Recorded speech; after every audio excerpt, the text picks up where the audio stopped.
I'm George, a forest ranger, husband, and father. When a sudden zombie apocalypse hit, I had to protect my family at all costs. From racing through the forest to fortifying our cabin, setting traps, and surviving tense encounters with walkers and looters, every day was a fight for survival. With the help of a woman, her engineer husband, and their child, we reinforced defenses, created perimeter alarms, and coordinated with other survivors via radio. Supply runs became high-stakes missions, and danger lurked in every shadow. Through relentless nights, close calls, and strategic survival, we faced the horrors of a broken world. And finally, the radio brought hope, news of a vaccine. Humanity's light had begun to shine again. The forest is never truly silent. There's always something alive out here. A breeze whisking through pine needles, distant woodpeckers hammering like tiny carpenters, the shuffle of deer moving through undergrowth. I've spent nearly 20 years as a forest ranger in northern Montana and I've learned to read those sounds the way other men read newspapers. But on that morning, something was wrong. The air felt heavy, still.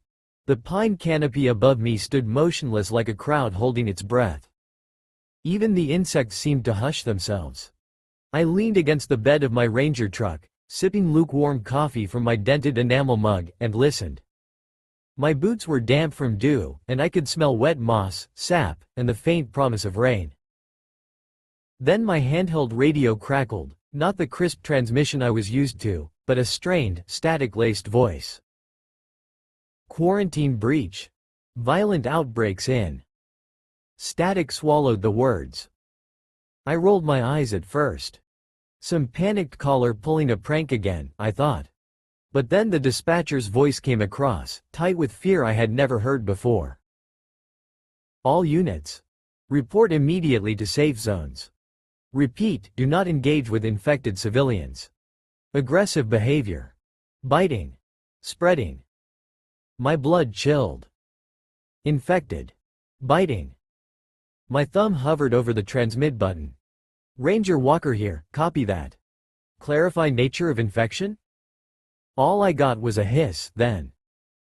Not a drill. Containment failed. And for just a second, unbelievably, I heard the word. Zombies. My mouth went dry as dust. Ridiculous. Impossible. And yet the fear was real. Palpable. Suddenly my priorities shifted like fault lines in an earthquake. My family. I threw my thermos into the truck cab, slammed the door, and fired up the engine. The forest blurred past as I sped downhill, gravel popping under the tires. Birds scattered ahead of me. My heartbeat pounded in my ears. The radio inside my truck painted a worsening picture. Hospitals overrun. Cities losing control. Violence spreading faster than expected. I tightened my grip on the steering wheel. The town came into view, Pine Ridge, population maybe 300 on a busy weekend. Smoke wafted from chimneys, calm and ordinary, but the tension in my chest told me the peace would shatter any second. I pulled into my driveway and killed the engine before it fully settled. I ran to the front porch and shoved the door open. Sarah was already in the hallway, holding her phone with trembling hands, tears pooling but refusing to fall. Her black hair was pulled back in a messy bun, face pale. Michael? It's everywhere. Videos? The news. Pack essentials, I said, voice firm. Not panicked, just certain. We're going to the cabin. Ella, 15, lanky and sharp-eyed like her mother, was peeking through the blinds, phone clutched tight. Noah, 10, stood beside her, hugging his stuffed wolf like it was the only thing keeping him upright. What's happening, Dad? Noah asked, voice tiny. I knelt, placing a hand on his shoulder. There's a sickness making people dangerous. But we're going somewhere safe. I'll keep you safe. He nodded, swallowing hard. We moved quickly. Sarah hauled duffel bags from the closet while I rattled off instructions. Warm clothes. Blankets. Flashlights. Batteries. Any medicines. Put them in the red backpack. Ella helped pack food. Canned beans. Tuna. Soup. Pasta. Peanut butter. Energy bars. 2 large bags of rice. Salt. Powdered milk. Sarah grabbed. First aid kit. Prescription meds. Painkillers. Antibiotic ointment. Bandages. Water purification tablets. I ran to the garage and started loading the Ford F-150 bed with gear. 2 5-gallon gasoline cans. 1 propane tank. A small gas generator. My tool chest, hammer, wrenches, duct tape, screws, nails. Heavy work gloves. A box of long construction nails. 2 axes, 1 splitting, 1 hand axe. Chainsaw, freshly sharpened. A coil of paracord. A spool of barbed wire. Canvas tarps. A collapsible shovel. My hunting compound bow and a dozen arrows. I strapped everything down tight with ratchet straps. The bed was packed like a survival dream. As I shut the tailgate, I heard a distant scream. I froze. A neighbor was sprinting down the sidewalk, arms flailing, a woman chasing him. Her skin was an ashy gray, eyes cloudy, lips torn. She lunged and sank her teeth into his shoulder. Blood sprayed. He shrieked. My stomach dropped. "Get in the truck!" I roared. Doors slammed. The kids cried out as another infected stumbled from behind a mailbox, mouth smeared red. I floored the gas. The truck leapt forward, gravel skittering. My rear tires fishtail-ed before gripping pavement. The street behind us dissolved into chaos, people running, screaming, cars jerking into poles. Sirens wailed, frantic and useless. A pickup smashed into a hydrant, sending a geyser into the air like a white flag. Ella covered her mouth. Sarah wrapped her arms around both kids, whispering calming words even as her own voice shook. We reached the north exit of town, but the road ahead was already congested, a writhing line of cars honking desperately. People banged on windows, begging to be let through. No way we'd get stuck there. "Hold on," I growled, turning by instinct. I jerked the wheel onto an old logging service road barely more than a dirt trail, winding between massive pines. Branches slapped the sides of the truck, scraping paint. Rocks crunched under the tires. The suspension groaned, but the F-150 was built to take punishment. Miles passed. Fear faded into a taut, wired silence. And then at last, like a guardian rising from the trees, the cabin appeared. Hand-built by my grandfather, reinforced by my father, and maintained by me. It sat on a small rise beside a still lake, surrounded by thick pine forest. One narrow dirt path led to it, a gift from ancestors who valued privacy. Perfect for isolation. We unloaded everything. The cabin smelled faintly of cedar and old smoke. Wooden shelves lined the walls, thick logs made up the structure. The stone fireplace dominated the center room. I sent Noah and Ella to open shutters, dust cobwebs, and light the solar lanterns. Sarah stacked food on the long oak counter, organizing by type. Meanwhile, I grabbed my axe and chainsaw. I walked back down the narrow dirt path, the only direct line from the main road, and began erasing it. First, I felled 3 dead pines. When they crashed, they thudded like thunder. Their trunks lay across the path, angled, heavy, impossible to move without equipment. Next, I dragged heavy brush piles limbs tangled like bramble, layering them thick over the trail. I intertwined them tightly and strung barbed wire through the branches like thorny veins. Then I shoveled dirt onto it, blending fresh earth with pine needles so it looked like just another patch of forest floor. Anyone approaching would think the trail ended miles back. Sweat dripped into my eyes, but I kept working. To finish, I used a hatchet to scar nearby trees, bending branches to disguise the opening completely. When I stepped back, I could barely see the path myself. Good. Back at the cabin, I checked every window, sturdy frames, locks functional. I reinforced the back door hinges with a metal brace from my tool chest. Sarah approached, wiping her forehead. Food inventory done. Maybe 2 weeks, if rationed. We'll stretch it, I replied. Night settled like a heavy blanket. The fireplace crackled, filling the cabin with warmth and smoke that reminded me of safer winters. The kids dozed on the couch together, exhausted beyond fear. Sarah sat beside me by the window, my rifle rested across my lap. Outside, darkness pooled between the trees like ink. Every crack or rustle made my finger tighten slightly.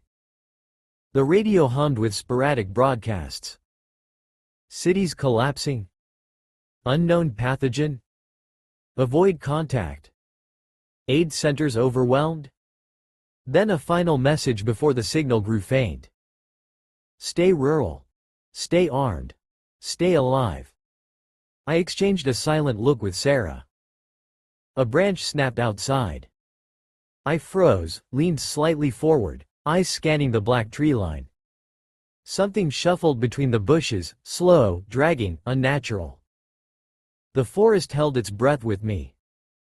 Then, after a moment that felt like an hour, the noise faded. I exhaled shakily. My life had always been tied to these woods. But tonight, they felt like strangers. I tightened my grip on the rifle and whispered to myself. This is only the beginning. I slept lightly that first night in the cabin, if you can call it sleep at all. My dreams were sharp flashes of teeth, screams, and blood I'd only half seen. Every creak of the old wooden beams snapped me awake. For most of the night I stayed by the front window, rifle perched on the sill, eyes burning from staring into the trees. The forest was ink black, the moon hiding behind cloud cover. The lake beside us looked like an endless void. The only thing breaking the silence was the occasional croak of a frog. Or something else that shuffled just out of sight. Sarah eventually fell asleep sitting upright on the couch, arm around both kids. A half-burned log in the fireplace glowed orange like the last trustable ember left in the world. When first light finally brushed the tree-line gray-blue, I stood and stretched stiff shoulders. My neck ached from hours of holding tension like a drawn bow. I checked every window, every latch, every hinge. Still secure.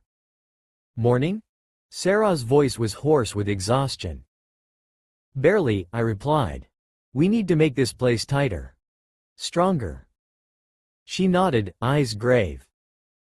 Breakfast was simple, canned peaches, half slices of bread, and instant coffee that tasted like burnt earth. The kids ate quietly, too tired to talk. Noah stared into the fire like it held answers. Ella scrolled her dead phone out of habit, hoping for a signal that would never come. After eating, I led everyone outside. Pine needles blanketed the ground, and a breeze carried the scent of sap and lake water. Birds chirped, cautiously returning to routine. Part of me wanted to believe nature would shelter us, but another part knew nature didn't care who lived or died. Fortification began. First, we walked the perimeter, a full circle around the cabin and its small clearing. I noted the gaps between tree clusters. Where someone could approach unseen. Where branches hung low enough to obscure a body. I mentally mapped every attack vector. Back at the cabin's tool shed, I hauled out 2 spare plywood sheets. A bundle of thick lumber scraps. Long decking screws. A metal pry bar. Bolt cutters. Wood clamps. I carried the haul to the cabin's backside. There, 2 ground-level windows sat exposed and vulnerable. Ella, I said, handing her a screwdriver set, I need you to strip those hinges clean. Less metal, fewer weak points. She nodded, eager to be useful. Her hands shook, but she didn't complain. Meanwhile, I measured boards with an old pencil and sawed them down to fit neatly over both windows. Sarah held pieces steady while I drilled them into the frame, the electric whine echoing through the woods. The vibration rattled my bones. As I worked, the hairs on the back of my neck stood up. It felt like something was watching from the tree line. I paused more than once to scan the shadows, drill still humming in my hand. Nothing moved. When the windows were boarded, I reinforced the rear door hinge with a steel plate and cut a small peep slit into the plywood. A sliver wide enough to see through but too narrow to reach through. Next, I turned my attention to the front porch. It was sturdy enough for black bears, but not for persistent undead. I dragged 2 heavy logs and propped them into crude barricades on either side of the steps, narrowing the approach angle. Anyone coming would have to funnel through directly in front of the door, right where I wanted them. Beside the porch, I drove 6 rebar stakes into the ground and stretched barbed wire low between them, twisting the barbs so they pointed upward. Nothing would be crawling under unseen. By noon, sweat soaked my shirt, and my arms burned from sawing and hammering. Inside, the radio crackled sporadically with grim headlines. Federal response overwhelmed? Smaller towns advised to barricade. Infection spreads through saliva. The words, infection spreads, stuck like a knife blade. During a break, Noah approached shyly. Dad? Can we help? His small voice trembled. I placed a hand on his back. Yes. You'll be our lookout. When I'm out here working, your job is to stay inside and watch the forest. If you see anything moving, anything strange, you tell me right away. He brightened with pride. Kids need purpose in chaos. Afternoon set in. Clouds thickened overhead, blocking sunlight. I returned to the path we'd used to arrive, the one I disguised yesterday. But I wasn't done. I dragged more dead branches, interlocked them like puzzle pieces, layering them waist-high. Then I pulled fallen pine boughs over top to mimic natural forest floor. I sprinkled loose needles across it so footprints wouldn't show. Finally, I wedged a massive tree stump sideways across the deceptive entrance, impossible to lift without machinery. From 10 feet away, it looked like the trail had never existed. As I stepped back, I heard a faint voice from the radio I kept clipped to my belt. It sputtered, faint but clear enough. Do not travel alone. Seek defensible structures. Stay off main roads. I nodded to myself. Already ahead of them. By late afternoon, the cabin looked more like a fortress than a vacation home. Boarded windows. Narrowed approach lanes. Concealed entrance. Barbed perimeter. Sarah cooked pasta with canned tomato sauce, simple but filling. The aroma eased some of the tension in my chest. As we ate, thunder grumbled far away. Rain pattered lightly against the roof. The sound was comforting. Until it wasn't. After dinner, Sarah tucked the kids into the loft, a cozy space with thick blankets and a reading lantern. They whispered together about school, about friends, about normal life. It broke my heart. Later, I sat by the front window again. Lightning flashed distantly, illuminating the trees like frozen skeletal hands. Between flashes, I thought I saw movement. Slow shapes. Dragging legs. I gripped the rifle tighter. Sarah approached and placed a steaming mug of coffee beside me. Her hand lingered on my shoulder. You can't stay awake forever, she murmured. I can try, I whispered back. Midnight. Then, a sound. A long, low moan drifted through the rain. Not human. Not animal. My breath stalled. The moan came again, closer this time, gurgling and hungry. I rose slowly, rifle shouldered, gaze locked on the tree line. Lightning lit the forest again, and there it was. A figure with torn clothing and gray, sagging flesh stumbling between the pines. It stopped, head lolling, then snapped upright like something sensed us. Its empty eyes fixed on the cabin windows. It let out a hollow snarl. "Sarah," I whispered, "get the kids downstairs." "Quiet." She didn't argue. The creature lurched toward the clearing, dragging a broken leg behind it, wet footsteps squishing in the mud. It reached the barbed stakes and noticed nothing until sank. Its shin raked across the barbs. Flesh tore like soggy cloth. It groaned, confused, stumbling sideways. Good. The trap worked. It shuffled back, searching for space. Lightning flashed again, and two more shapes appeared behind it. My pulse hammered. I planted my elbow on the window frame, sighted through the scope. Breath slow. Steady. When the closest zombie pushed toward the porch steps, I squeezed the trigger. Bang! The recoil kicked my shoulder, the bullet ripped through its skull. It crumpled instantly. The other two froze, then shrieked and rushed forward, tripping over logs and branches. I fired again, crack. Dropping another. The third slammed into the log barricade but couldn't climb over. It clawed at wood, snarling, teeth gnashing. Splinters flew. I lined up the shot and fired once more. Silence. Rain hissed down. Steam rose from warm bullet holes. I lowered the rifle and exhaled, chest tight. Inside, Sarah hugged the kids. Noah peeked over the top of the couch, eyes large as moons. Ella trembled but held my gaze firmly. "Are we okay?" she whispered. "For now," I answered. But deep in my bones, I knew those three were only scouts, the first drops before a storm. Tonight, the forest had a new voice. And it moaned for blood. I barely slept after the gunfire. The adrenaline sat in my bloodstream like caffeine mixed with fear. Every time I closed my eyes, I saw the hollow mouths of the three corpses outside. When dawn finally crawled over the treetops, I stood up from the chair I'd never truly rested in. My back throbbed, stiff from tension. The cabin smelled faintly of burnt wood, damp clothing, and worry. I went outside alone. The rain had passed, leaving dew beating on pine needles and smoke like mist curling low across the ground. The world felt washed, but not clean. The bodies lay where they'd fallen, twisted unnaturally. Their skin was gray-blue, lips cracked like old paint. Eyes glassy, staring at nothing, or maybe staring at everything I feared. I knelt beside the closest one. It had been a middle-aged man once.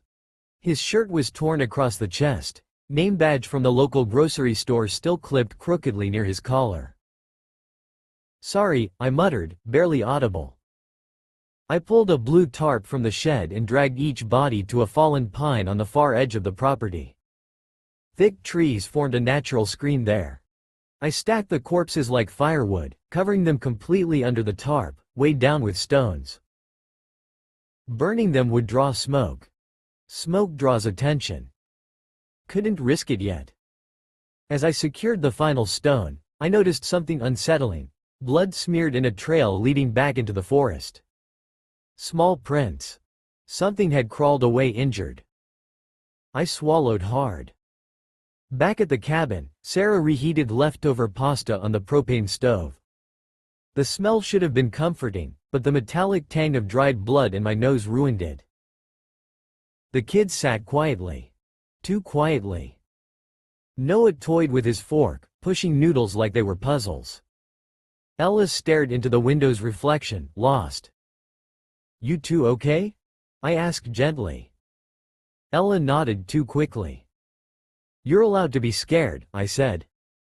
Noah's voice shook. "Are more coming?" "Probably," I said, honesty heavy. "But every trap we set makes us safer." That seemed to help. After eating, I got to work. Tripwires became priority one. In the shed, I found fishing line, 2 old brass bells, several metal cans, nails, hammer. I strung fishing line between trees shoulder height at 3 points around the clearing. At each line, I attached a bell or can. If anything touched them, human, animal, undead, the shake would rattle. Next, I dug shallow pits near the hidden path opening. It was muddy from last night's rain, easy to dig. I sharpened wooden stakes and planted them in rows like wooden fangs, then sprinkled pine needles over top to hide them. Primitive but effective. Inside, I converted the house into zones. Safe room. The pantry closet, reinforced with extra hinges. Sleeping loft, kids only, so they're high ground. Fire watch, rotating shifts between me and Sarah. No one ever wakes alone. By midday, fatigue gnawed at me, but adrenaline kept me wired. The radio crackled with frantic voices. Anyone out there? Please, anyone? Then another voice overlapped. Military not responding. Supply drops cancelled. Avoid cities. Static swallowed them both. At one point, a calm female voice broke through briefly. There are survivors north of Kalispell. We're holding out. Please respond if you're static. North. Good to know. But bars between us could be teeming. Late afternoon brought tension from an unexpected direction. Ella approached me outside, eyes red. I saw one, she whispered. When? She pointed toward the tree line near the lake. Just now. Watching. Didn't move. Then it turned and walked away. My pulse spiked. I followed her pointing finger, scanning trees. Nothing.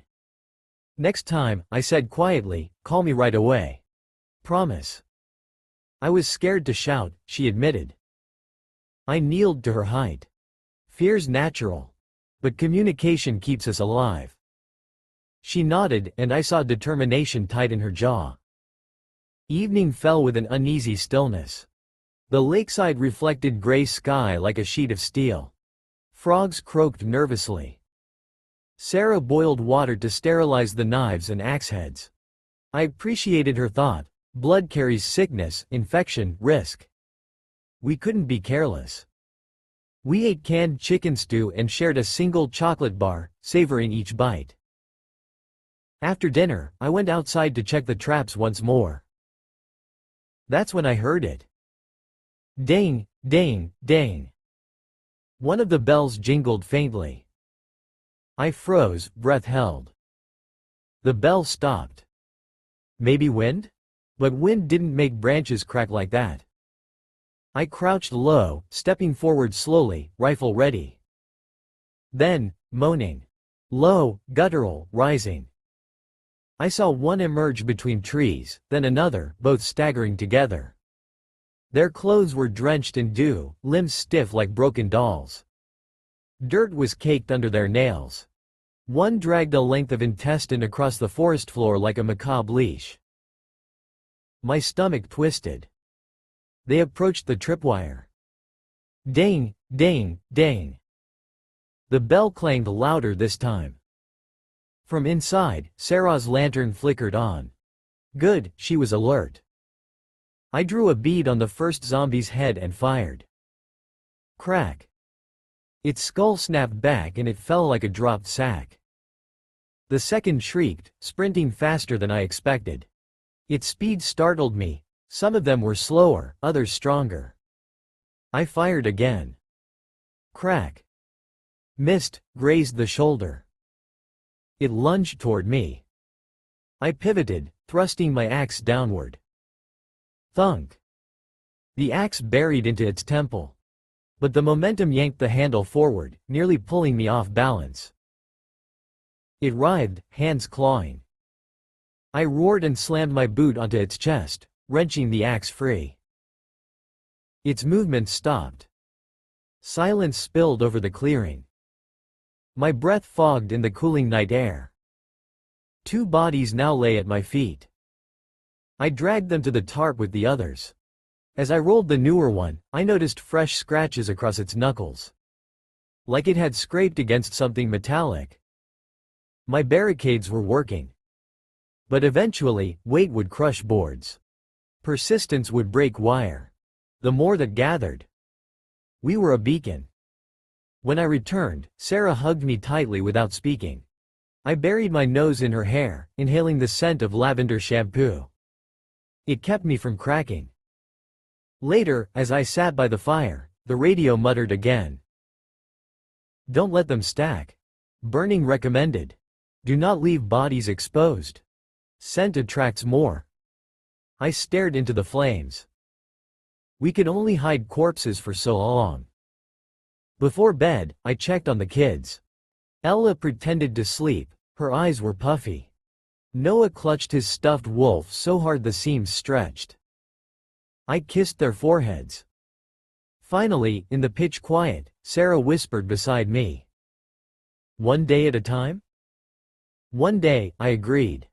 And one more if needed. From outside, something rustled. Too heavy for wind. I gripped the rifle once more. The forest was whispering new rules, rules written in hunger, rot, and fear. We just had to survive long enough to learn them. The rest of that first day passed in a blur of work. One moment I was hauling lumber from the truck bed, the next I was knee-deep in sawdust, cutting planks to exact lengths. The kids took turns handing me nails, and Samantha held a work lamp steady as I bolted new braces across the cabin's windows. By late afternoon, sweat clung to all of us, and my shoulders ached from swinging the hammer. Still, we pushed on. The ridge of trees behind the cabin cast long shadows as the sun lowered. I paused on the porch for a moment, gazing at how the path below looked now that we'd blocked it. The logs we dragged didn't just sit there casually, they formed an intentional barricade. Thick pine trunks crisscrossed like a fallen giant's limbs, wedged between two broad boulders on either side of the path. It would take more than a wandering walker to shove through that tangle. And even a vehicle would struggle. The logs sat at uneven angles, some slightly elevated, so tires would bounce and spin on impact. Anyone stupid enough to ram it would get stuck, wheels screaming. We added a bonus trap. Thin steel cables strung low between tree trunks, nearly invisible unless the sunlight hit them just right. I tightened them with a wrench until they hummed faintly. If someone tried to run uphill in a hurry, they'd hit them at shin height and eat dirt hard. Zombies wouldn't care, of course, but looters would sure feel it. As the sky bruised from orange to purple, we tested the perimeter. The dogs barked behind us as we walked carefully between trees, marking locations with white cloth strips so we could navigate safely. Behind the cabin, I dug shallow pits, just knee-deep, for foot traps. Inside them, I placed sharp wooden stakes I'd carved and hardened over the fire earlier. Realistically, I hoped no one ever stepped into them. But hope wasn't enough anymore. When darkness finally settled, the forest became a breathing thing. Wind whispered through pines like distant voices.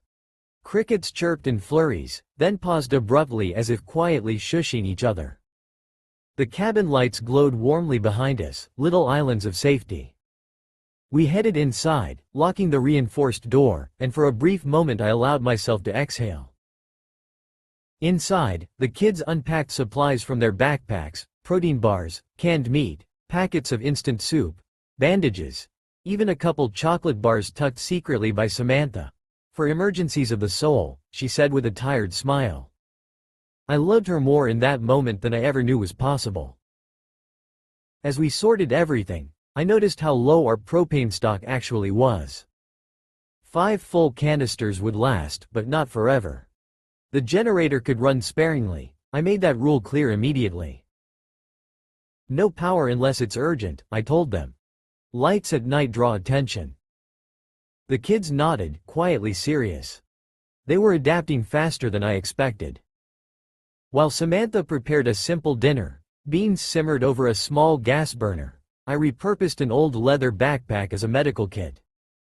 Inside I stuffed gauze, alcohol wipes, painkillers, clotting powder, and a small suture kit. I'd never stitched flesh before, but the idea suddenly seemed much more real. As I tied the pack shut, an icy chill crawled down my spine. We ate quietly, listening to the radio crackle beside us. The voice on the broadcast, tired, strained, spoke of road closures, failed evacuations, and recommended retreat to rural safe zones. At one point, he paused mid-sentence, and we heard shouting in the background. Then the station cut out. The silence that followed felt heavier than any sound. After dinner, I set up a watch schedule. I'd take first shift until midnight, then Samantha would relieve me until 3. The kids would sleep through, and we'd rotate tomorrow. When everyone else finally settled into their beds, I stepped out onto the porch. I turned off all cabin lights and sat in the dark, rifle resting across my lap.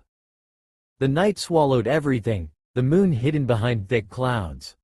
The forest, usually calming, now felt like a crouched predator. Every crackle of twig, every rustle of branch scraped my nerves raw. Around 10, the radio on my belt crackled softly. Any forest personnel? Evac failed. Repeat. The signal faded. I clicked through frequencies, searching desperately, until I found another survivor station. A woman's voice, calm but firm. If you're hearing this, avoid highways. Military presence dwindling. Infection spreads via bites, scratches, and body fluids. Her voice wavered. We lost the eastern quarantine zone. She gulped audibly. Walkers exhibit increased aggression in low-light environments. I swallowed hard at that. Aggression. Low light. Perfect. I tightened my grip on the rifle and scanned the trees. My flashlight stayed off. I didn't dare reveal my position. Instead, I relied on moonlight and silhouette. Hours passed like wet cement. At one point, I saw movement, a lone deer, stepping cautiously between trees. It sniffed the air, ears turning sharply. Then, without warning, it bolted downhill, crashing through brush. Something had spooked it. I held my breath. Branches snapped somewhere beyond the barricade. A slow, dragging sound followed. My heart thudded in my throat. The faint silhouette of a human figure staggered between trees. Shoulders slumped. Head tilted. It groaned softly, pausing. I resisted the urge to shoot immediately. Gunshots echoed in forests like thunder, drawing attention from who knows how many. Instead, I stayed still. Watched. The figure shuffled against the barricade, bumping one of the angled logs. It pushed clumsily, hands scraping bark. The cables prevented it from climbing over. Every attempt ended with it slipping backward. The barricade held beautifully. Finally, bored or confused, the walker turned away, disappearing into shadows. Only then did I realize how tight my jaw was clenched. At midnight, Samantha stepped out quietly, blanket wrapped around her like a shawl. She pressed a gentle kiss to my cheek. Go rest. I nodded, but before heading in, I whispered, there's at least one out there. The barricade worked. She nodded, fear flashing in her eyes, but also pride. As I lay in bed, sleep came slowly. My thoughts tangled with images of barricades, radio broadcasts, and that single wandering walker. Our cabin might be safe, for now, but this was only the beginning. Outside, somewhere beyond the logs, another branch cracked. And the forest answered with silence. Morning arrived slowly, gray light seeping through the cracks of the shutters like smoke. I woke stiff and sore, my dreams tangled with muffled moans and snapping branches. Samantha sat at the small kitchen table, rubbing sleep from her eyes. She'd held her watch duty until 3, just as we agreed, but she confessed quietly that she'd heard footsteps near the tree line, slow and dragging. Could have been an animal, she offered, though neither of us believed it. After breakfast, just oatmeal and canned peaches, we met outside to survey the grounds. Dew clung to pine needles, glittering faintly. The barricade on the main path looked untouched, but on the hillside nearby, muddy trails revealed where something had wandered, circling. Scouts, I muttered, tightening my grip on the rifle. They wander until they find sound. Movement. The kids watched from the porch, quiet and afraid. Their innocence felt fragile in this new world. We spent the morning reinforcing everything again. I added an extra log to the barricade, wedging it tighter between the boulders and hammering in thick nails to prevent shifting. Then I tied 2 tin cans with small pebbles inside along a braided fishing line, stringing them across the lower portion like a poor man's tripwire alarm. If anything brushed past, the rattle would alert us. Next, I rotated around the back of the cabin where Samantha had stacked wood yesterday. Together, we built a wall from chopped logs, leaning them against one another in a defensive angle. It would funnel anything walking around toward the cliffside drop, a natural trap. By midday, we had a plan for the perimeter: funnel threats, force bottlenecks, reduce blind spots. It was primitive but effective. Back inside, we sorted supplies again. Inventory was everything now. We had 27 canned goods, soups, beans, meat, 10 protein bars, 8 gallons of drinking water, 2 cases of bottled juice, 15 boxes of ammo, rifle plus .45 handgun, 5 propane tanks, 20 batteries, 3 radios. It sounded like a lot, but I knew better. Supplies vanished faster than fear. While the kids played quietly with crayons at the cabin's dining table, I turned on the emergency radio, adjusting the antenna with slow, deliberate movements. Static hissed. Then faint voices converged. Forest Station Delta fallen. Infection spreading along the northern ridge. I leaned closer. Ridgeline. That was near the highway, maybe 15 miles away. Another voice, grainy. Looters raiding cabins north of Iron Lake. Armed. Dangerous. Iron Lake. Too close. My pulse quickened. A third voice, calm but shaken. If you're isolated, reinforce windows from the outside too. They can press against panes until frames pop. I glanced at our windows. The planks were good, but not perfect. My to-do list grew. By late afternoon, clouds clustered overhead, rumbling thunder. Storms always amplified sound through the forest. I worried it might lure infected. The kids napped, exhausted. Samantha worked quietly, organizing canned goods by expiration. I stepped outside for firewood, and as I crouched near the chopping block, something caught my eye. Movement far down the hill. I lifted the rifle slowly. 2 people. They staggered uphill, hand in hand, then collapsed behind a tree. The woman struggled to push herself up, waving something white, cloth. A makeshift surrender flag. Her voice carried faintly. Help. Please. My nerves tightened instantly. Could be a trap. Could be bitten. Could be bait. I whistled quietly, our cabin signal. Samantha appeared at the window instantly. I pointed, raising 2 fingers. She nodded and disappeared from sight, retrieving her handgun. I approached cautiously, rifle leveled, boots silent on pine needles. When I reached them, I saw the truth written in their bodies. The woman's face was pale, streaked with sweat. Her husband's ankle was swollen, wrapped clumsily with torn jacket fabric. A small boy, maybe 8, clung to the woman's side, shaking. "We're not bitten," the man gasped before I could even ask. His voice trembled, but his eyes were clear. "Looters? On the road? They took everything." I checked their limbs. No bite marks, no scratches. Then I saw the tool belt on his waist, the badge clipped to it. Structural engineer. My heart thudded. We needed someone like him. "All right," I said, helping him stand. "Come on." But quietly. Their relief was palpable, almost painful to watch.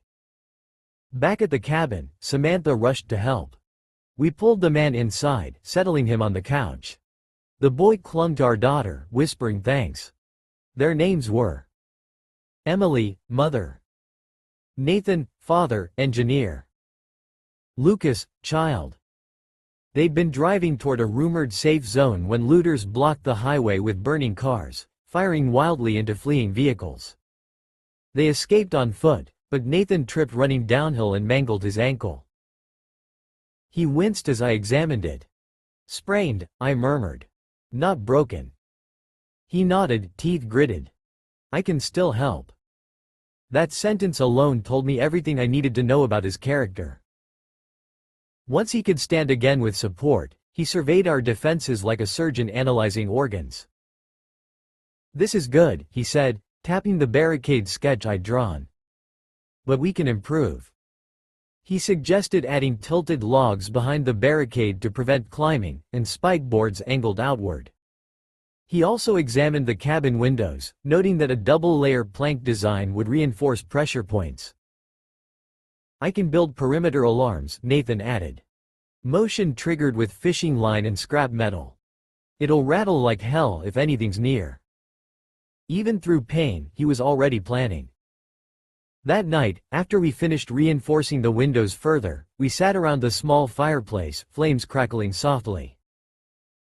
Emily explained how looters hunted like wolves, groups of 5 to 10, attacking camps, cabins, even stranded vehicles. Understanding that chilled us more than any walker ever could. Radio crackled again as we cooked dinner. Vaccine tests underway in secured laboratories. Early results promising. Samantha's hand found mine, squeezing tight. Hope flickered in her eyes. But then the broadcast shifted. "But the infection mutates rapidly. Night aggression increasing." Hope dimmed, replaced by worry. We ate quietly, every clink of spoon echoing through the cabin. Eventually, the kids fell asleep, and we adults took shifts again, doubled now, one on the porch, one inside. Midnight arrived with heavy rain. Wind lashed the roof. Tree branches swayed like arms reaching for us. The cabin creaked and groaned, but the barricades held, and the alarms Nathan rigged rattled faintly with every gust. It was eerie but comforting. Then, just past 2 in the morning, one alarm rattled louder, distinct. Not wind. Metal scraped metal. My blood turned to ice. I snatched the rifle and stepped to the window, peering through a gap in the planks. The rain blurred everything, but I saw them. 2 silhouettes, shambling against the barricade. Walkers. Their groans drowned beneath thunder, but the pressure was real. They leaned, pushed, fingers scraping bark. The barricade held. Lightning cracked overhead, flashing the forest white. In that moment, I saw their eyes, clouded and hungry. My heart pounded hard enough to shake ribs. I stayed watch until dawn, rifle steady. The barricade worked again, but these were just the first test. And I knew more were coming. The morning air was cold, damp, and smelled faintly of rain-soaked pine. The forest beyond the cabin was a blur of gray mist, hiding shapes, hiding movement. Sleep had been shallow, punctuated by the memory of last night's walkers pressing against the barricade. I rose early, feeling the weight of responsibility pressing on my shoulders like a stone. Samantha was already awake, quietly moving through the cabin, checking our supplies, and rotating the water from yesterday. I grabbed my rifle and walked outside, inspecting the barricade. Logs were in place. Stakes and tripwires tight. Nothing had shifted in the rain. Yet I knew better than to trust it completely. After a quick breakfast of canned tuna and crackers, I gathered supplies for our first supply run. We couldn't survive on what we had forever.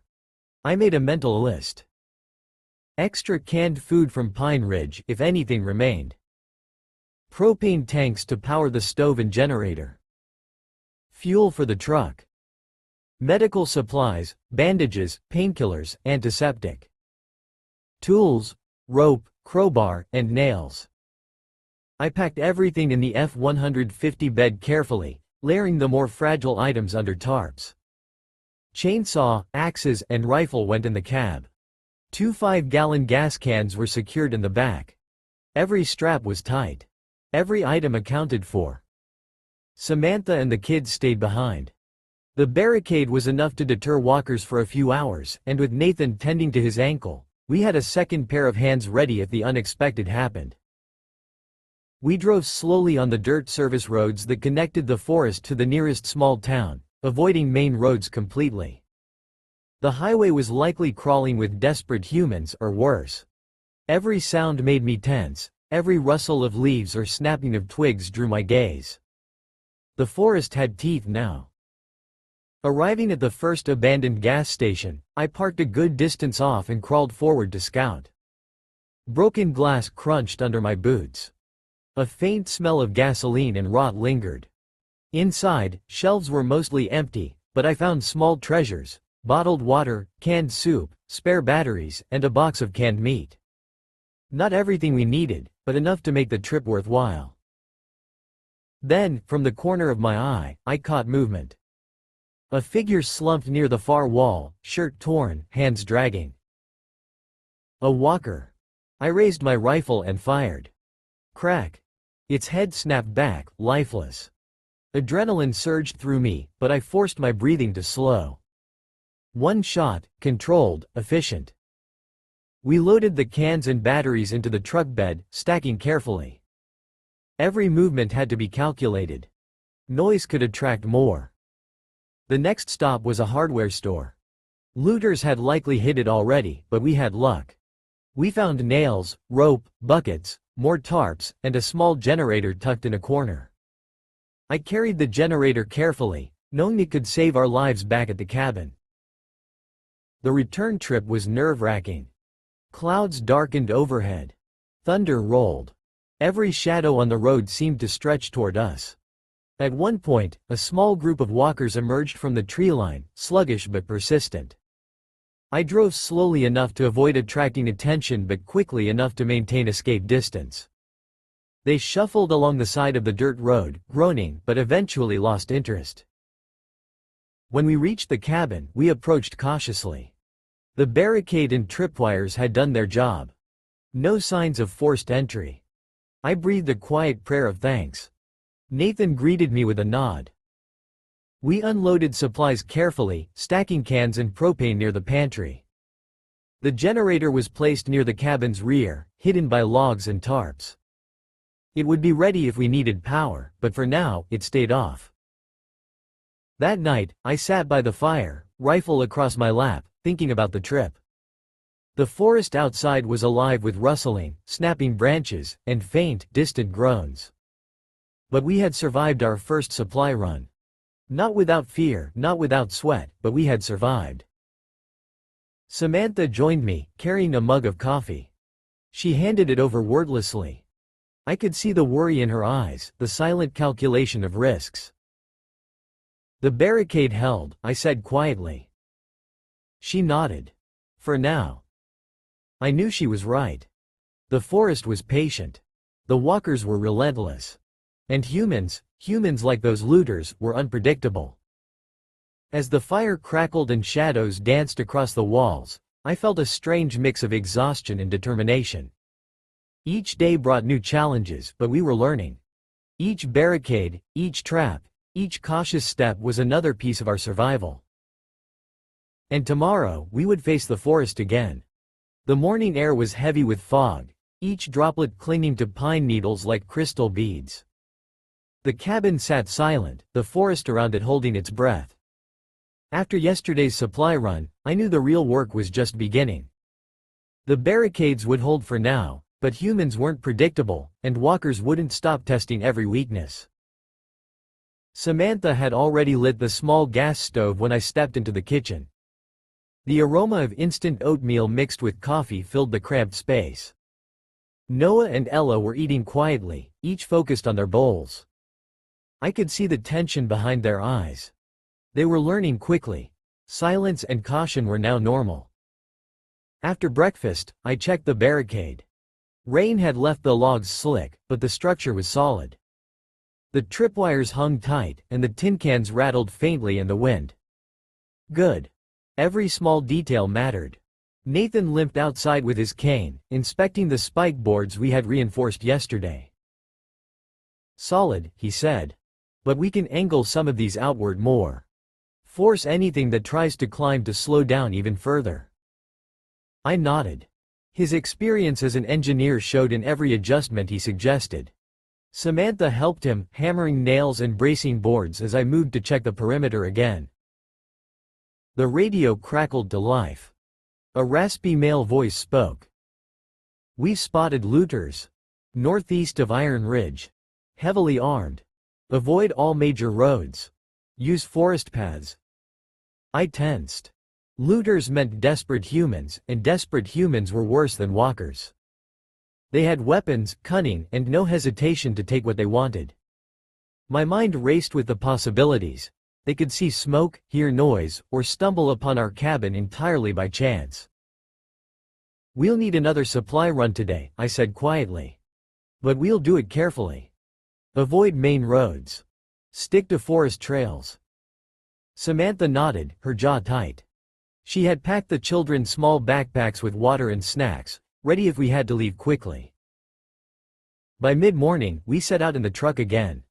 The forest swallowed us immediately. Sunlight filtered through the mist in shifting beams, casting shadows that looked like figures moving just beyond vision. I drove slowly, eyes scanning constantly. Every snap of twig, every rustle of leaves, made my pulse jump.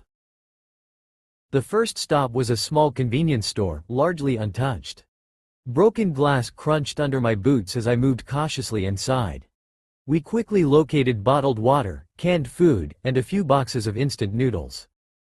My heart jumped as I heard a faint groan from the alley behind the building. I peeked through the shattered windows and saw two walkers, sluggishly moving among overturned trash bins. I fired once at each, careful to conserve ammo, the shots muffled by the building walls. They collapsed without much resistance. Samantha winced at the sound, but I signaled for her to keep moving. We had no time to linger. Next, we navigated a narrow dirt road toward a small hardware store. As we approached, I noticed footprints in the mud. Fresh, human. Armed. Looters. I slammed the truck into reverse and ducked behind the wheel as two men, carrying backpacks and makeshift weapons, emerged from the tree line. They stopped suddenly, eyes scanning, then started yelling. "Hey! Hey! You! Stop!" one shouted. My fingers tightened on the steering wheel. The truck engine roared, and I pressed forward carefully, circling the building to create a barrier between them and us. The looters fired once, a loud pop that made me duck instinctively. The bullet ricocheted off the truck's hood, leaving a small dent. I had seconds to think. We couldn't fight here, too exposed. I revved the engine, kicked the truck into gear, and we bolted along a dirt path I had memorized from my previous reconnaissance. The forest rose around us, branches whipping against the truck, but the looters hesitated, unsure of the terrain. We lost them in the mist, hearts pounding, but the risk was clear. Humans were as dangerous as any walker, maybe more. By mid-afternoon, we reached a rural hardware supply shed I had scoped out days before. It was mostly intact. We gathered nails, tarps, and a small spool of wire. Nathan even found a roll of fencing mesh that could reinforce the cabin perimeter. Everything went into the back of the truck, carefully stacked and tied. On our way back, the forest seemed eerily quiet, almost waiting. Then I spotted movement ahead. A figure, shambling and twisted, stumbled across the road. A walker. Not alone, behind it, another emerged, then another. 3 in total, staggered and gnashing, drawn by the noise of our truck. I slowed the vehicle and prepared to swerve off-road. Samantha handed me the rifle from the cab. I fired a single shot from the moving truck at the first walker. It dropped immediately. The second tried to keep pace but tripped over the mud, hitting its face against a rock. I fired again, finishing it. The third was on a slope, Clawing at the ground, another shot ended it. We drove the last stretch back to the cabin in tense silence. Every shadow between the trees made me glance instinctively at the windows. When we arrived, the barricade held firm. The tripwires jingled faintly as we got out. I checked every nail, every stake, and every log. The forest was patient, but it tested us relentlessly. Inside, we unloaded supplies. The generator went to the rear, hidden under tarps. We stacked cans neatly in the pantry, rotating older items forward. Nathan inspected the cabin again, adjusting window planks and adding small steel rods to reinforce the latch points. As night fell, I set up the first full perimeter watch. Samantha, Nathan, and I rotated shifts. The kids slept in the loft, thick blankets pulled tightly around them. Around midnight, a faint noise stirred my attention, footsteps, cautious, deliberate, just beyond the barricade. I froze, rifle raised. Lightning flashed, illuminating the shadowy figures moving between the trees. Two walkers, small and fast, pushed against the tripwire line. Bells jingled sharply, alerting all of us. I fired first, taking one down. Samantha fired next, felling the second. Their bodies collapsed on the forest floor, the metal rattling around them. I exhaled slowly, sweat cooling on my back. The forest was alive, testing our defenses, probing for weaknesses. Radio static cracked beside me, then a voice, calm but urgent. Any survivors? Report location. Coordinate. Avoid main roads. I scribbled notes and signals, realizing our survival was increasingly intertwined with others out there. Some could be allies. Some we could never trust. We settled for the night, exhausted, but with one unshakable thought. Tomorrow, we would reinforce again, expand our traps, and continue. The forest, the walkers, and humans alike would not stop. And neither would we. The sun had barely risen when I stepped onto the cabin porch, feeling the damp chill of the forest morning seep through my jacket. The air smelled of pine and wet earth, but beneath that, something else lingered, a faint metallic tang, like blood. My pulse quickened immediately. Yesterday's supply run had been risky, but successful. We had returned with food, fuel, and materials to reinforce the cabin. Yet, the forest never rested, and I knew danger was patient. Nathan and I inspected the barricade again, adding more logs and adjusting spikes to ensure the tripwire would trigger even if someone tried to force their way over. The tin cans rattled faintly in the breeze, a soft, constant reminder of our vigilance. Samantha and the kids moved quietly inside, finishing breakfast. Every small noise carried weight now, every step deliberate. By mid-morning, the radio crackled to life. A new voice emerged, rough and hurried. Looters spotted moving east of Iron Ridge. Traveling in trucks. Caution advised. Avoid roads. Iron Ridge. That was close to our cabin. My stomach tightened. Looters didn't hesitate, they attacked anything in their path. Hunger, desperation, or sheer greed made them unpredictable. I knew we couldn't just stay passive. Nathan examined the perimeter with me. We can't just rely on logs and tripwires, he said. They'll find ways around. We need something more aggressive. I nodded. Agreed. But we can't fight them on the road. They're too fast, too prepared. We'll have to lure them. Samantha joined us outside, carrying a small backpack of supplies. I've been thinking about flares, she said. We can set them as distractions if needed. Force them to approach from one side. I approved silently. Every precaution mattered.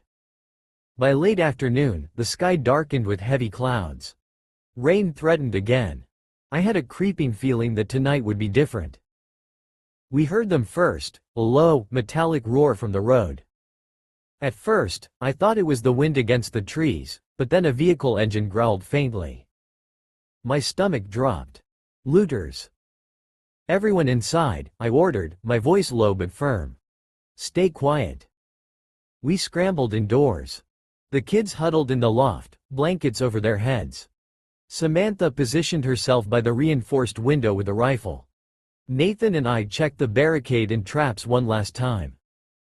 The truck approached slowly, tires crunching over gravel and dirt. I peeked through a gap in the window planks. 2 men and a woman emerged, armed with rifles and baseball bats. They scanned the forest, shouting, calling for others. I took a deep breath. "Do not fire yet," I whispered. "Let's see what they do." They moved closer to the barricade, testing the logs with kicks and pushing, pulling at the wires. Bells jingled sharply, clanging against metal. One of them cursed loudly, and I saw his eyes dart toward the trees. Then I noticed movement behind them, a walker, stumbling slowly from the forest. "Perfect." I whispered instructions to Nathan and Samantha. As the looters reacted to the walker, I fired a single shot, dropping it in the open. The noise startled them, but they thought it was another walker. In a coordinated move, Nathan and Samantha triggered the tripwires, rattling the cans. Confused, the looters stumbled back, giving me the chance to swing the last plank of the barricade into their path. One of them yelled and fired. A bullet pinged off a metal pipe I had secured to reinforce the log wall. Another went through the tarp, grazing dirt beside me. I ducked instinctively. We weren't trying to kill them, just to protect the cabin. Still, the tension in the air was suffocating. The looters regrouped, pushing again. This time, Samantha fired a warning shot into the air. The echo through the forest was deafening. Trees shivered, birds scattered, and the looters froze. It was enough to buy us time. I noticed one looter trying to circle around the left side. I grabbed a flare from our emergency kit and tossed it behind a thick cluster of trees. The bright red flare burst into flame, illuminating the forest and the tree line. The looters reacted instinctively, running toward the flare to investigate, leaving the barricade alone for now. I exhaled slowly, muscles tense and shaking from the adrenaline. Nathan added a few extra tripwires while the looters were distracted, this time wiring them to small cans filled with pebbles and tin sheets for a louder alarm. Each sound would alert us if they tried again. By the time the flare burned out, the looters had vanished back into the misty forest. We stayed on high alert until midnight, checking every corner of the property and ensuring the logs hadn't shifted under their weight. The forest around us was quiet now, but the tension lingered. Looters weren't dead, they were still out there. And they would return, or others would come in their place. The radio crackled, faint but urgent. "Cabin fortifications essential. Repeat. All survivors, reinforce barricades, secure food and water. Keep lights off." I scribbled notes for further improvements. Double-layer logs with angled spikes. Additional tripwires at the perimeter. Backup food stash hidden in the forest near the cliff. Observation post built on the highest tree line near the cabin. Samantha, Nathan, and I rotated watch shifts, exhaustion settling into our bones. The kids slept fitfully, sometimes waking to noises outside, reassured only by the sounds of our calm voices. At 3 a.m., a soft groan broke the night. I grabbed my rifle and stepped onto the porch. A single walker was limping toward the cabin from the tree line. Its movements were uneven, dragging one foot. I fired quickly, cleanly, and it collapsed into the mud.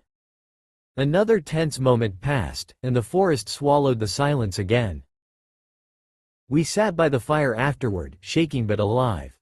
Our first serious encounter with human threats had tested every barricade, every tripwire, every strategy we had. And we had survived. But as I gazed into the dark forest beyond our cabin, I knew one thing with certainty. Tonight was just the beginning. The forest had more secrets, more dangers, and survival meant learning to anticipate them, before they found us. And the forest was already watching. The sun rose pale and weak through the forest canopy, casting long shadows across the cabin and our fortified perimeter. Yesterday's encounter with the looters had left a sour taste in my mouth. Even as we slept, I had been restless, imagining their boots crunching over the dirt, the glint of weapons in the fog. Survival now meant moving carefully, planning for humans as much as walkers. After a sparse breakfast of canned beans and water, we prepared for a daytime supply run. Unlike before, we had to be stealthy. Looters were still out there, and walkers had a tendency to wander, drawn by noise or movement. Nathan checked his ankle, now bandaged with fresh gauze, and grimaced. "It'll hold," he said. "I just have to move slow." I reviewed the list. Propane for stove and generator. Extra fuel for the truck. Medical supplies, antiseptics, bandages, painkillers. Canned food, priority for long-term storage. Tools, hammers, nails, and rope. We packed everything meticulously into the truck bed, tarps securing items to prevent noise or shifting. Samantha had tied a backpack on her shoulder, containing our radios, flares, and extra ammunition. The kids stayed behind, sleeping in the loft with blankets tucked around them. The forest swallowed us as we moved along the hidden service paths. Fog clung low to the ground, each tree a gray pillar emerging from the mist. Every snap of twig beneath the tires made my heart lurch. My eyes scanned constantly, checking tree lines for movement, listening for unnatural noises. Our first stop was a small rural grocery store, mostly intact but abandoned in haste. Broken windows were patched with plywood, and the shelves were mostly empty. I moved slowly inside, rifle ready. The faint smell of spoiled produce mixed with cleaning chemicals made the air harsh. We found canned beans, bottled water, and packets of dried pasta. Every item we loaded into the truck felt like another step toward survival. Then, from the corner of my eye, I saw movement. A walker, slow but deliberate, had stumbled into the aisle from a collapsed door. Its skin was gray, lips cracked, eyes dull yet fixated. I fired once, carefully, the sound muffled by the building walls. It collapsed with a soft thud, and I quickly dragged it outside, away from the open path. Next, we navigated toward a hardware store Nathan had scouted days before.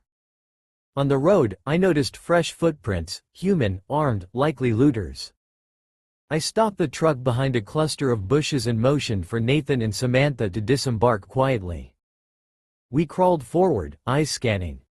2 men and a woman emerged from the tree line, carrying rifles and backpacks. I froze, listening. They were shouting directions, calling for others, their voices sharp and angry. My mind raced. We couldn't fight them out here, they had cover in numbers. Instead, we waited, hidden behind the underbrush, as they moved along the road. I counted to 30 in my head, then 30 more. The looters moved on, not seeing us. We entered the hardware store carefully. Broken glass crunched under our boots. Shelves were partially intact, holding nails, rope, buckets, and tarps. Nathan found a spool of fencing wire and a small generator tucked under a shelf. I carefully lifted it, checking for damage. Every item added was another step toward fortifying the cabin. By mid-afternoon, our haul was complete. We packed everything into the truck bed, double-checking straps, and prepared for the return journey. The forest seemed calm, but that was deceptive. Shadows moved in corners of my vision, sounds echoed unnaturally in the dense trees. I drove slowly, scanning constantly. Halfway back, we encountered a walker blocking the narrow dirt path. Behind it, another shuffled, its head tilted at an unnatural angle.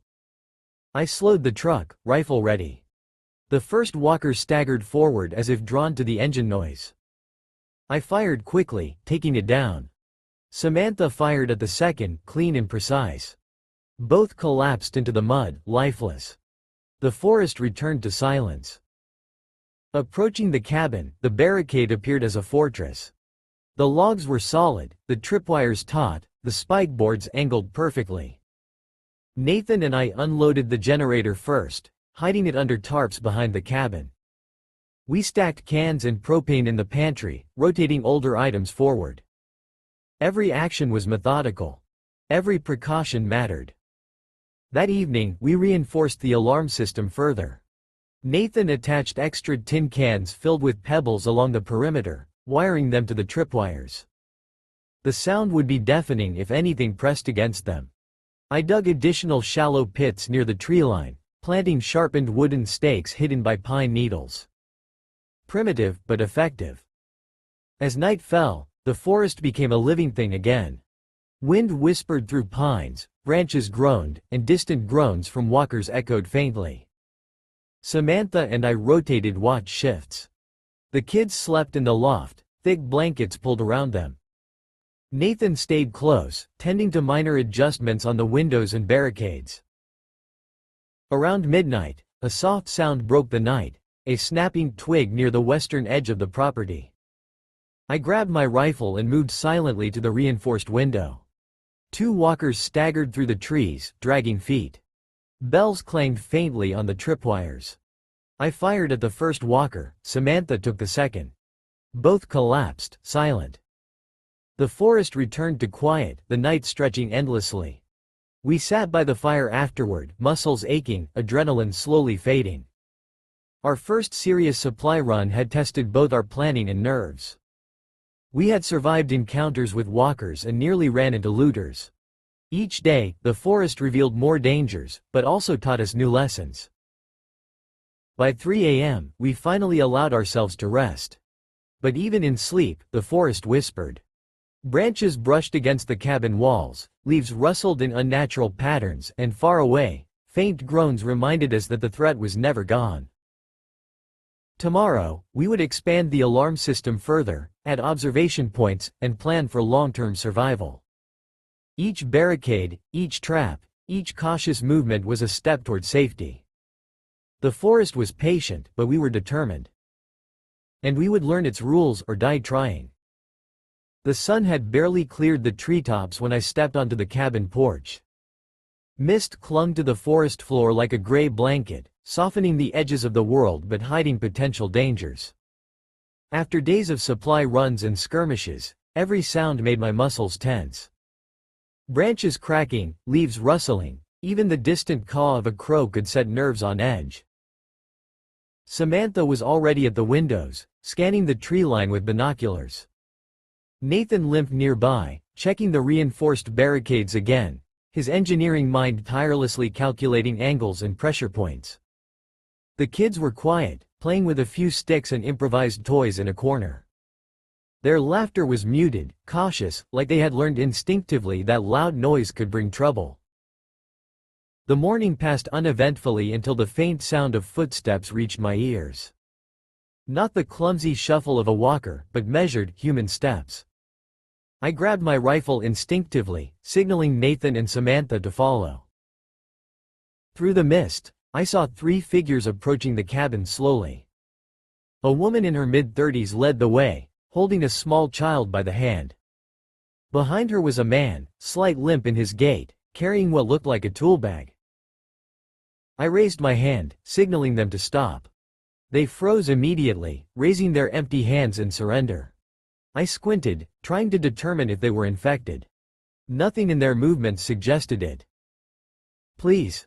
We're not infected," the woman called out, voice shaking slightly. "We just need shelter. We've been running." I gestured for Nathan and Samantha to stay back, keeping the rifle steady. Slowly, I moved toward them, observing every detail. Their clothing was torn but not bloodied, their faces pale with exhaustion. "I'm George," I said cautiously. "We can talk inside." But no sudden movements. The woman's relief was palpable. "I'm Emily," she said, clutching her child. "This is Lucas. That's my husband, Nathan, he's an engineer. We've been trying to reach safe zones but roads are swarming with looters and walkers." Once inside, I quickly assessed them. No bites, no scratches beyond minor scrapes from running. They were clearly desperate, but not a threat. Samantha handed Emily a blanket and some water.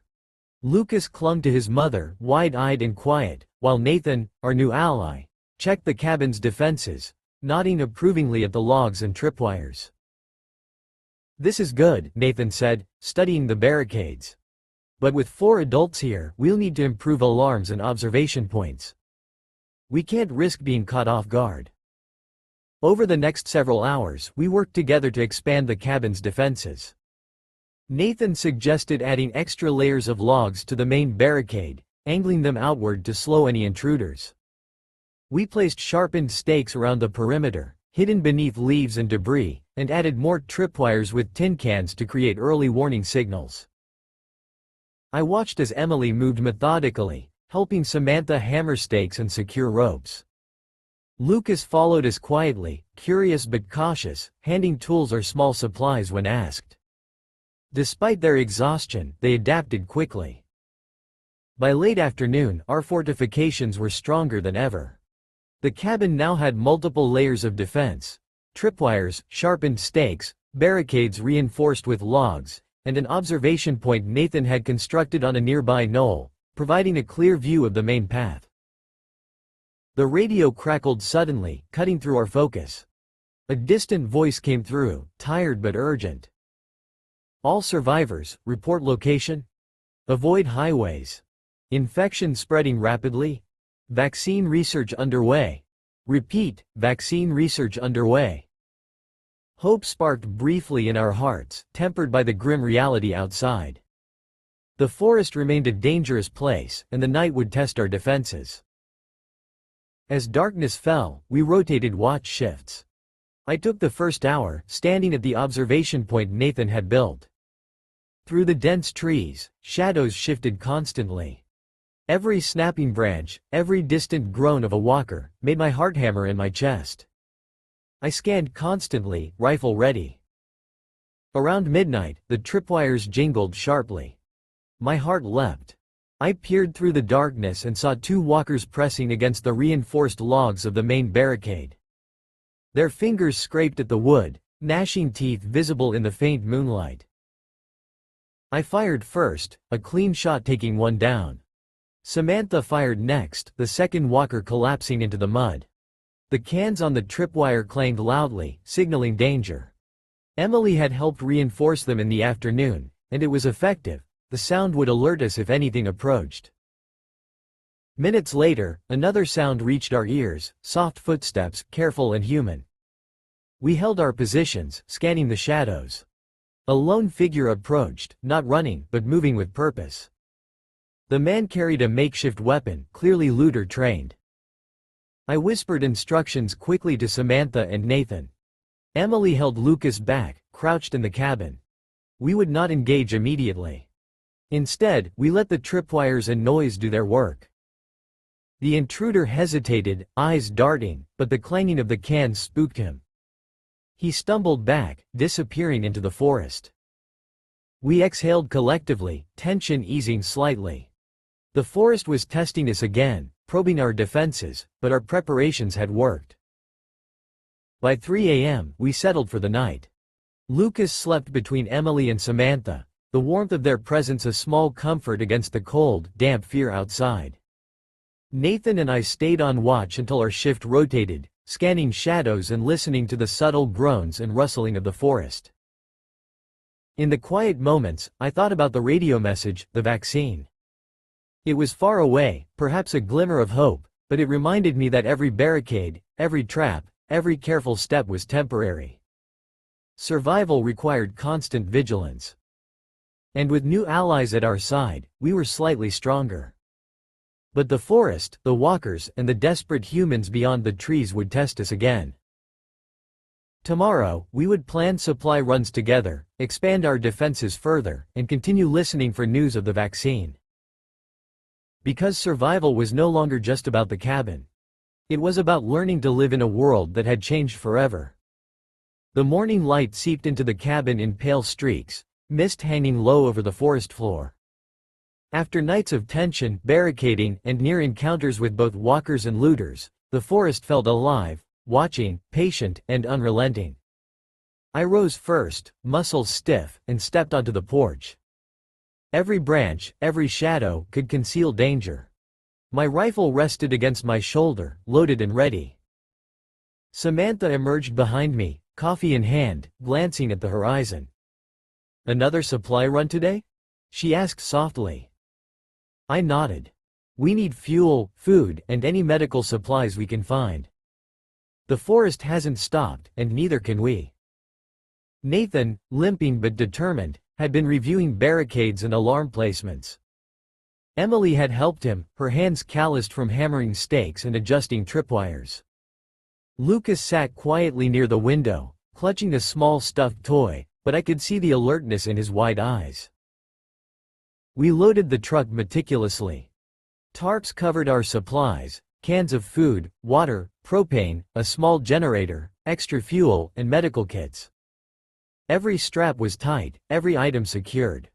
The kids stayed behind, safe in the cabin, while the four of us ventured cautiously into the misty forest paths, avoiding main roads entirely. The first leg of the trip was quiet but tense. Each rustle of leaves, each snapping twig under the tires made my pulse spike. I drove slowly, keeping the forest dense around the truck to hide our movement. Nathan sat beside me, binoculars scanning the treeline, while Emily crouched in the bed of the truck, cradling the generator and cans, eyes darting constantly. We reached the first stop, an abandoned rural grocery store. Broken windows were patched with plywood, but some shelves remained intact. We moved quickly inside, gathering canned goods, bottled water, and packaged noodles. Every movement was careful. Noise could draw unwanted attention. Then, from the corner of my eye, I saw it, shuffling, slow, grotesque. Two walkers emerging from a collapsed alley. Samantha raised her rifle from inside the truck, but I motioned to wait. The forest was teaching patience today. The first walker collapsed under my carefully aimed shot, the second staggered, then fell. Noise was minimal, but enough to keep us alert. We loaded supplies into the truck bed, tying them down securely before heading toward the hardware store Nathan had scouted. On the dirt road, fresh footprints caught my attention, human, armed. Looters. My heart pounded. We slowed, scanning the trees. Two figures moved cautiously, rifles slung, backpacks on their shoulders. They didn't see us. I signaled to Nathan and Emily. We shifted slightly, staying hidden behind the dense underbrush. Minutes stretched like hours. Eventually, the looters moved on, disappearing into the misty forest. We exhaled, relief mingled with adrenaline. The hardware store offered tools, nails, rope, and a small spool of fencing wire. Nathan inspected the generator we found, confirming it worked. I carefully lifted boxes and tied everything down. Each step was deliberate, precise, survival in motion. Returning to the cabin felt tense, each mile through the forest a test. Walkers lurked on the paths, and every shadow seemed alive. Near a narrow clearing, a walker stumbled into the road. I fired, hitting it cleanly. Another emerged from behind a fallen tree. Emily fired instinctively, taking it down. The forest was relentless, but our coordination kept us alive. By late afternoon, we reached the cabin. The barricade had held, our alarms jingled faintly in the breeze. We unloaded supplies carefully, stacking cans and water neatly in the pantry, rotating older items forward. Nathan and I checked the tripwires, adding extra tin cans and sharpening stakes, while Samantha reinforced windows with planks. Then came the radio. Static crackled, then a voice, clearer than before. All survivors, this is a secure broadcast. Early vaccine trials showing promise. Expect distribution to begin. Stay fortified. I froze. Vaccine. Hope. The word alone sent a shiver through me. After weeks of fear, barricades, and survival, there was a glimmer of light beyond this darkness. I repeated the message to Samantha and Nathan. Even Emily allowed herself a small smile. But the forest did not pause for hope. Just as we began to relax, a groaning sound arose from the western perimeter. I grabbed my rifle. Samantha and Nathan followed suit. 3 walkers pressed against the barricade, dragging feet and gnashing teeth. Emily, surprisingly steady, helped reinforce a weakened section. Lucas watched, tense, but safe in the cabin. I fired at the closest walker. Samantha and Nathan covered the others. The tripwire cans clanged violently, alerting us to each slight movement. After tense minutes, the bodies lay still, but our adrenaline roared like a storm inside. We worked quickly, shoring up the barricade, double-checking stakes and tripwires. Every detail mattered, every precaution could mean the difference between life and death. Night fell heavy, the forest alive with sounds of distant groans, rustling leaves, and snapping branches. We rotated watch shifts, each of us scanning the shadows. I looked at our small group, Samantha, Nathan, Emily, Lucas, and felt a strange mix of exhaustion and gratitude. We had survived together. We had learned, adapted, and fortified. The radio crackled again. Distribution sites being secured. Survivors advised to hold positions. Vaccine production increasing. Hope became tangible. For the first time in weeks, I allowed myself to believe. This forest, these woods that had tested us relentlessly, were no longer only a cage. They were a proving ground, shaping us, teaching us resilience. I stepped outside for a final look at the barricade, the moonlight illuminating our reinforced walls, tripwires, and sharpened stakes. The forest stretched endlessly, dark and dangerous, but we were ready. We were strong. We were alive. And somewhere beyond the trees, beyond the shadows and the gnashing teeth of the dead, humanity had begun its fight back. Tomorrow, we would continue fortifying, continue scavenging, continue surviving. But tonight, we allowed ourselves a small sense of victory. A vaccine was coming.